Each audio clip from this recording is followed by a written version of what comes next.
silakan Mbak Rina. Ya, di kakak sendiri. Duduk dulu yang nyaman. Apa kabar hari ini? Sebenarnya baik Kak, cuman fisik sama mental saya tuh lagi capek banget. Oh, eh, sampai banget ya? Iya, Pasti. capek. Tadi habis dari mana? Dari kuliah? Iya, dari kuliah. Oh, terima kasih ya udah mau datang ke sini. Iya. Eh, Terima kasih karena kamu udah bersedia meluangkan aku ke sini untuk mungkin kalau ke sini itu saya rasa dari Mbak Ina sendiri ada sesuatu yang mengganjal. Iya. Eh, Dengan ke sini Mbak Ina itu berani untuk apa ya eh, berusaha untuk keluar dari situasi tersebut ya. Iya. Sebelum kita mulai ke sesi konseling lebih dalam, di sini sesi konseling ini kita memegang teguh sebuah asas kerahasiaan, di mana nanti Mbak Rina bebas cerita apapun di sini dan saya akan merahasiakannya. Jadi hanya saya dan Mbak Rina saja yang tahu. Mbak Rina bebas mau bisa bercerita apa saja secara sukarela dan terbuka kepada saya. Iya Bu, soalnya saya juga merasa cemas nanti kalau cerita saya tersebar itu gimana. Oh begitu ya.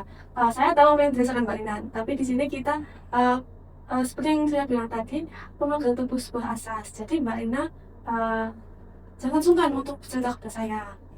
Sebelum kita mulai sesi yang satu juga, di sini saya sebagai fasilitator yang akan membantu Mbak Rina pada masalah Mbak Rina ini. Semua itu nanti tergantung bagaimana Mbak Rinanya. Yang pegang kendali di sini adalah Mbak Rina. Saya sebagai fasilitas saja. Untuk waktu 30 menit apakah cukup? Cukup Bu. Cukup? Iya. Baik. Untuk kedepannya nanti kita akan berjalan selama 30 menit ya. Iya.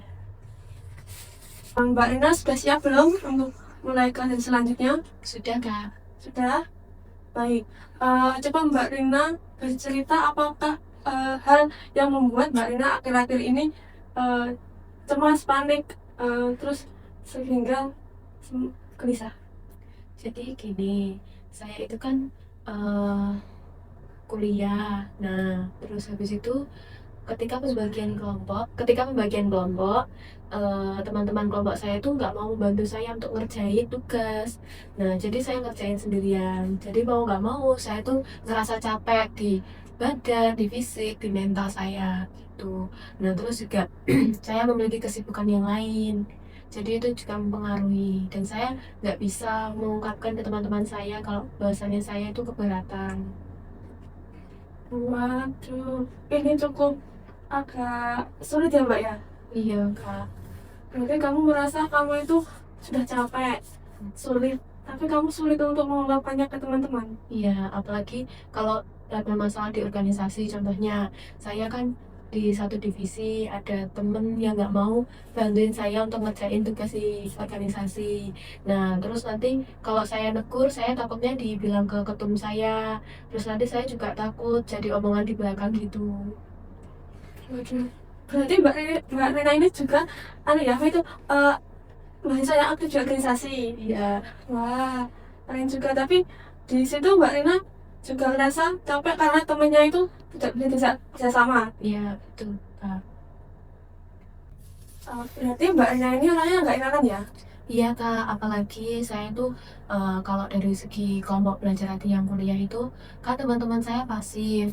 Nah, saya juga nggak enak mau hubungi mereka karena mereka kan punya kesibukan masing-masing. Dan di sisi lain, saya juga takut sama nilai kelompok saya nanti kalau jelek itu gimana.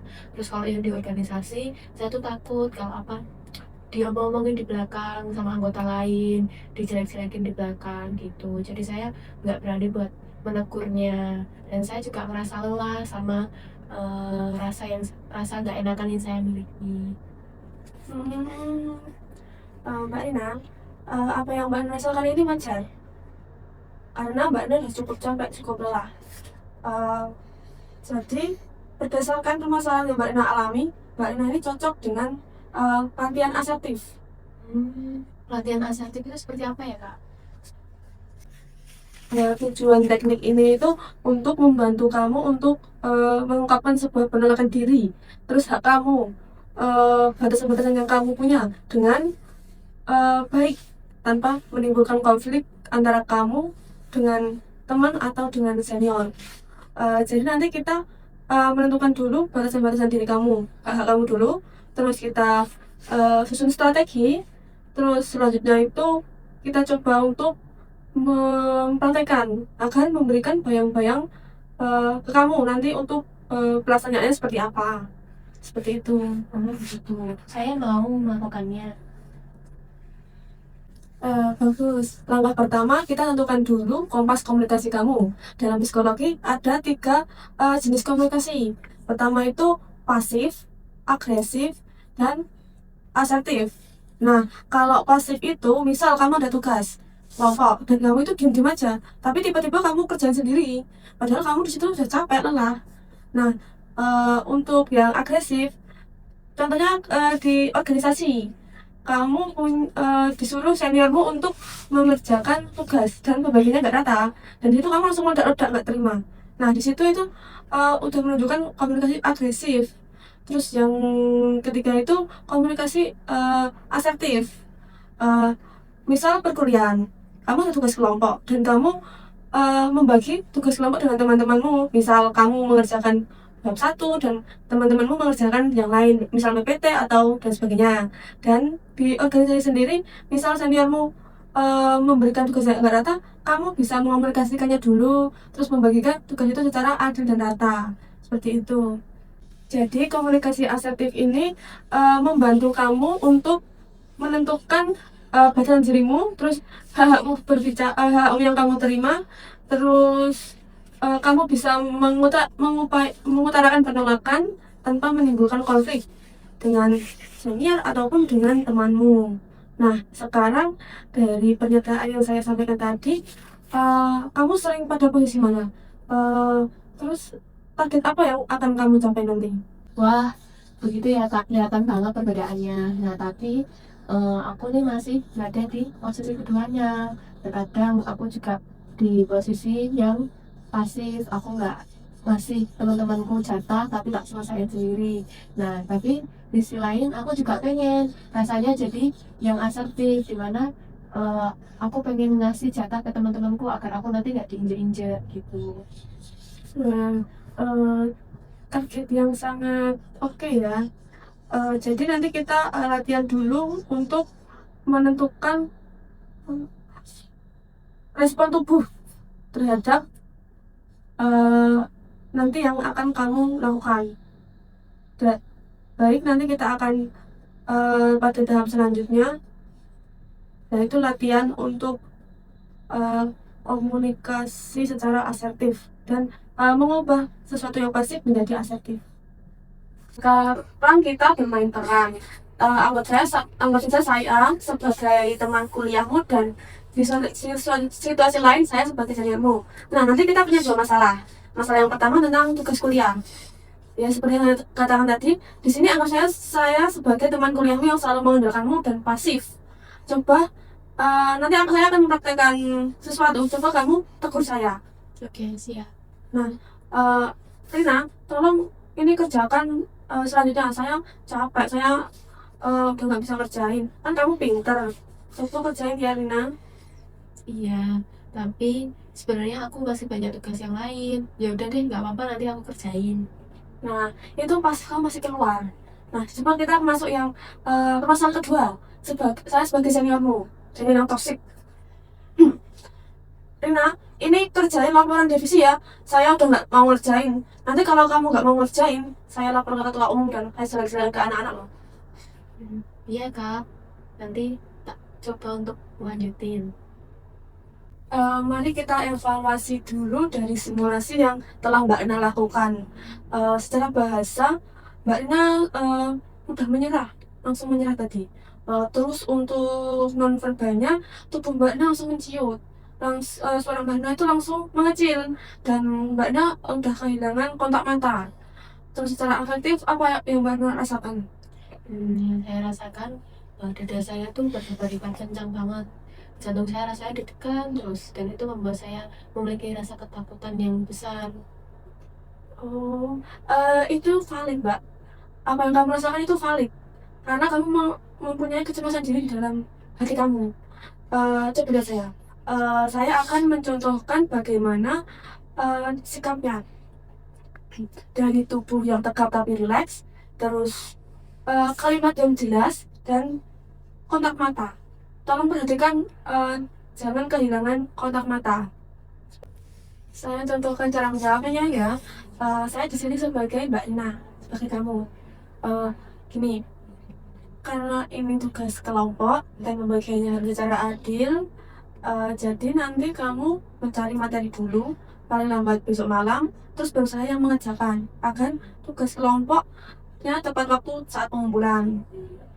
Terus ini saya sebagai Mbak Ina juga, tapi dalam kasus Mawa gini, maaf kak, saya tidak bisa karena saya harus mengerjakan tugas pada job divisi saya sendiri, dan itu masih ada kerjaan, dan saya juga masih mengerjakan tugas saya yang masih menumpuk. Aduh kak, kayaknya aku nggak bisa deh, kayaknya aku ragu, takut gitu. Tidak apa-apa, kita itu nggak perlu langsung sempurna. Coba kamu cerita dulu, apakah ada masalah yang mengganjal? Boleh ceritakan kepada saya. Hmm, aku tuh takutnya nanti kalau dibilangin semena-mena gitu, terus kayak nggak mau adil, pelit lah dan segala macam gitu. Apalagi nggak mau kontribusi dan lain-lain. Apalagi nanti kalau dibilangin ke ketum, dijelek-jelekin gitu, itu yang membuat pikiran saya nggak tenang gitu. Tidak apa-apa, itu hal yang manusiawi. Takut itu adalah hal yang umum bagi kamu manusia. Tapi coba dipikirkan dulu. Di sini kamu merasa capek, kamu merasa lelah. Apa kamu tidak merasa sedikit dirugikan dengan sikapmu, dengan kamu yang bercapek tapi kamu terus diforsir? Uh, terus kalau misalnya aku marah, teman marah, itu bukan sesuatu yang bisa kita kendalikan. Yang sesuatu yang bisa kita kendalikan itu adalah kamu bisa menolak dengan tanpa menimbulkan konflik seperti itu. Iya. Sekarang kita praktekkan yang sebagai teman kuliah ya. Coba kamu jawab dengan bahasa yang asertif. Misalnya, Rina, ini tolong dikerjain ya tugas kuliahnya. Aku udah nggak bisa ngerjain. Kamu kan pintar, kamu juga cepat dalam mengerjakan tugasnya.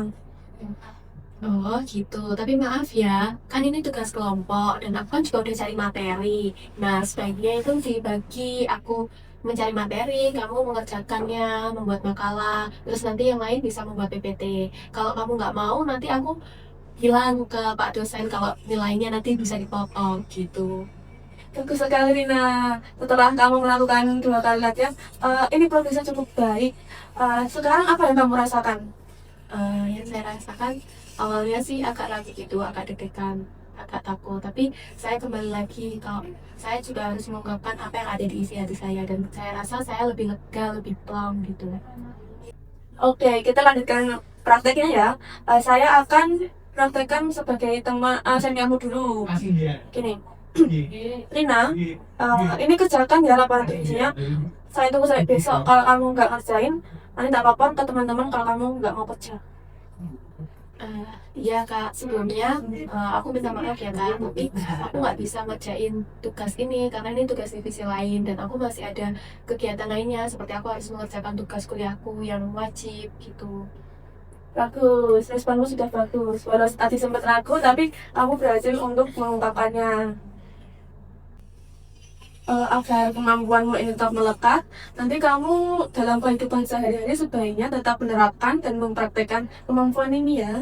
Iya kak, nah, nanti aku mau nyoba kan nanti ada pembagian kelompok lagi, nanti aku akan coba di grup kelompok di kuliah itu dan kayaknya besok sore itu ada rapat juga, nah nanti aku akan nyoba juga di rapat besok sore itu. Oke, jadi nanti kita punya 2 tugas rumah. Yang pertama itu tentang masalah organisasimu, dan kedua tentang teman sekelasmu. Uh, Jadwal kita mulai dari jadwal yang paling dekat dulu, yaitu apa tadi, rapat pemawa. Nah, nanti coba kamu praktekkan, mengingat kamu sempat ragu tadi, kita coba realisasi saja dulu ya. Kamu praktekkan dengan pelan-pelan. Misal nanti suasana di organisasimu terasa menekankan dan tidak enak, kamu bisa menolak pelan secara halus seperti eh, nanti saya cek jadwal dulu ya kak, nanti kalau sudah saya kabari. Nah baru setelah itu nanti kalau forum sudah selesai, kamu bisa cek pribadi kakak seniormu itu untuk menyatakan tidak sanggupanmu. Bagaimana seperti itu? Oh, kalau gitu bagus sih Kak. Soalnya kan ada pilihan, jadi saya nggak tertekan gitu dan saya bisa memilih untuk memberikan kelonggaran kepada saya sendiri biar saya bisa memberi alasan bahwa saya nggak bisa untuk ngerjain laporan divisi tadi ke Pak senior saya dan untuk teman kuliah saya nanti akan coba berusaha menolak secara halus di grup chat gitu. Bagus sekali. Coba nanti kamu perhatikan respon mereka dan nanti perhatikan juga cara mengelola emosi. Baik, nanti kita akan mengevaluasi juga di minggu depan. Apakah kamu setuju? Saya setuju Kak. Luar biasa sekali untuk komitmenmu. Tapi gak terasa waktu udah 30 menit ya. Sebelum kita akhiri sesi, apakah boleh saya minta untuk Mbak Rina memberikan kesimpulan hal yang penting yang Mbak Rina dapatkan pada sesi konseling kali ini? Baik Kak, kesimpulan hari ini saya bisa belajar dari yang awalnya saya memiliki perilaku pasif di mana saya takut dengan penolakan sosial. Lalu saya bisa belajar dari latihan teknik asertif ini seperti dari latihan verbal tadi ucapannya tegas tanpa memelas. Terus non verbal seperti tatap mata, terus postur tubuh, terus yang terakhir ada sikap afektif tadi. Nah, itu yang bisa mengurangi kecemasan saya melalui pernafasan. Dan nanti saya akan mencobanya untuk latihan di grup chat kelas nanti malam dan untuk besok di rapat bawah saya akan mencoba hal tersebut. Bagaimana perasaan Mbak Rina setelah melalui sesi latihan asertif tadi? Terus apakah ada pelajaran yang bisa Mbak Rina dapat dari sesi tadi? Untuk perasaan saya sedikit lega, terus beban di benak saya juga rasanya berkurang gitu. Untuk pemahaman baru, saya bisa berkata tidak, nah dan bisa menetapi batasan, dimana bukannya saya egois atau tidak bertanggung jawab, melainkan itu suatu bentuk di mana saya menghargai diri saya sendiri, saya melindungi diri saya sendiri. Bagus sekali kalimatmu tadi. Saya juga mengapresiasi atas keterbukaanmu, kejujuranmu, terus kerjasamamu pada sesi hari ini. Eh, Kamu juga sudah berani mendengarkan tubuhmu yang sudah lelah di tengah kesibukanmu di organisasi dan di kuliah. Eh, itu adalah sebuah kemajuan yang sangat bagus. Jaga kesehatanmu ya. Terima kasih banyak Kak sudah membantu, saya sangat terbantu banget. Sama-sama. Nanti jangan lupa minggu depan kita ada pertemuan lagi ya untuk mengevaluasi tugas mampu tadi. Oh iya, Jadi di jalan. ya. Dah.